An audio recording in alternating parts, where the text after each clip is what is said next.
Assalamualaikum warahmatullahi wabarakatuh. Shalom, Om Swastiastu, Namo Buddhaya, Salam Kebajikan. Dewan Juri yang terhormat, terima kasih atas kesempatan yang telah diberikan. Perkenalkan, saya Zaskia Sonia Putri Maharani dari SMA Negeri 1 Dirorejo yang merupakan siswa dalam perlombaan debat bahasa Indonesia SMA Award tahun 2025. Mosi pada sore ini yaitu Dewan ini lebih memilih sekolah menengah yang mengadopsi model pendidikan klasik daripada model pendidikan progresif. Dewan juri yang saya hormati, untuk menghindari multitafsir, saya akan mendefinisikan terkait mosi sore ini, yaitu model pendidikan klasik ialah berakar pada trivium seperti grammar dan logik, dan quadrivium seperti aritmatika, geometri, musik, dan astronomi, menekankan literasi berpikir kritis dan seni dalam berargumen. Sedangkan pendidikan progresif berfokus pada pengalaman belajar yang fleksibel, pembelajaran berbasis proyek, dan adaptif terhadap minat siswa. Dewan juri yang terhormat, mari kita jujur, apakah kita puas dengan output pendidikan saat ini? Apakah kita ingin generasi kita hanya sibuk membuat proyek kreatif tanpa fondasi ilmu yang kokoh? Inilah mengapa kami sebagai tim pro berdiri mendukung mosi pada sore ini, karena pendidikan klasik bukan sekedar metode, tapi fondasi dalam peradaban. Dewan juri yang terhormat, mari kita bedah lebih dalam. Pendidikan klasik mengutamakan kemampuan berpikir sebelum bertindak. Penelitian dari Dr. Andrew Selly tahun 2021 menunjukkan siswa sekolah klasik mencetak skor lebih tinggi sebesar 25% dalam tes berpikir kritis dibanding siswa progresif.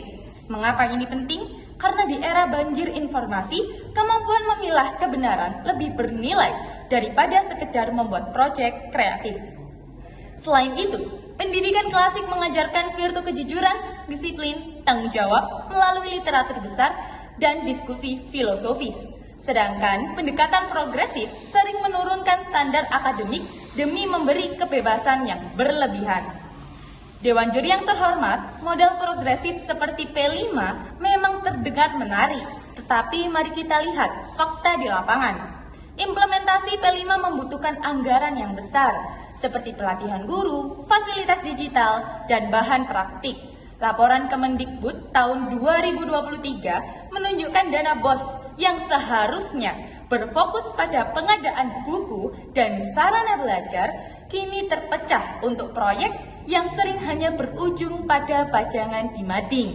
Sementara itu, hasil riset dari Fordham Institute pada tahun 2020 mengungkapkan sebesar 37% siswa progresif mengalami skill gap dalam literasi dan logika.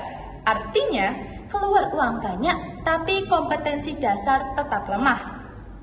Pendidikan klasik justru lebih hemat karena mengandalkan buku, diskusi, dan latihan berpikir secara mendalam. Dewan juri yang terhormat, pandemi COVID-19 memberi pelajaran yang sangat mahal ketika sekolah progresif kesulitan karena modelnya berbasis proyek tatap muka. Sekolah klasik tetap berjalan dengan diskusi sosiatik daring. Studi CLT Report pada tahun 2021 mencatat bahwa siswa klasik dapat mempertahankan skor akademik stabil. Sementara itu, siswa progresif turun sebesar 14 poin. Ini membuktikan bahwa model klasik lebih tangguh dan relevan untuk menghadapi ketidakpastian zaman.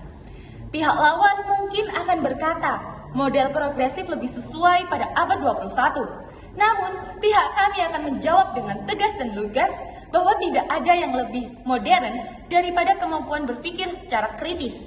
Teknologi mungkin akan berubah, proyek akan usang, tetapi logika dan teorika adalah kompetensi abadi yang menjadi dasar inovasi.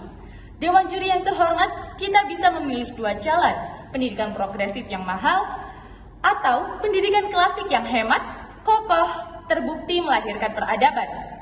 Tentu, dengan tegas, kami akan memilih yang kedua, karena pendidikan klasik bukan nostalgia, melainkan solusi masa depan.